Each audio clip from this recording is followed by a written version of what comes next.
ကျွန်တော်ဒီနေ့ပြပြချင်တာကတော့ကိုရီးယားမှာအမိုက်ကိုဘာကြောင့်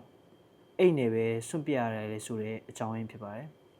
ကိုရီးယားမှာနေတဲ့မြန်မာတွေဆိုရင်ဒီကိုတိကျမြင်ဘူးကြမှာပါအဲ့ကိုကြတော့ဂျုံလျန်းကျဲဘုံထူလို့ခေါ်ပါတယ်တာမိုင်အိတ်နဲ့သူကအမိုက်ကိုထည့်ပြီးတော့တပ်ပစ်လို့မရဘူးဗျာပြောချင်တာဘာလို့လဲဆိုတော့ကိုရီးယားမှာအမိုက်ပစ်တဲ့ပမာဏကိုလိုက်ပြီးတော့သူကစွန့်ပစ်ခါတွေကပေးရတဲ့အတွက်ကြောင့်ဂျုံလျန်းကျဲစနစ်ဆိုရှိလာတယ်အဲကြောင့်အမိုက်များများပစ်မယ်ဆိုရင်ပစ်တဲ့အိတ်ကိုပို့ပြီးတော့တုံးရမယ်ကုန်ကြစိတ်တွေပို့ပြီးတော့ပေးရနိုင်ပါတယ်အဲ့စနဲ့ရည်ရကြတော့သူကလူတွေကိုအမိုက်ကိုရှော့ပြီးတုံးမှုရတဲ့အတွက်မိုက်ကိုရှော့ပြီးတော့ထုတ်စီပြီးပြန်လဲအသုံးချတယ်သူက recycle ပေါ့ပြန်လဲအသုံးချတဲ့ပစ္စည်းတွေကိုပြန်ပြီးတော့အသုံးချကြရတဲ့အတွက်သူကတီးခြားခွဲထုတ်စီဖို့အတွက်အသုံးပြုခြင်းဖြစ်ပါတယ်အဲ့ဒါကြောင့်မလို့ကိုရီးယားမှာအမိုက်ပစ်တဲ့အခါမှာအမိုက်မျိုးစားပါလဲဘယ်အိတ်နဲ့ပြရမလဲဆိုတာအရန်ကိုသိထားဖို့အဲ့ဒါအရေးကြီးပါတယ်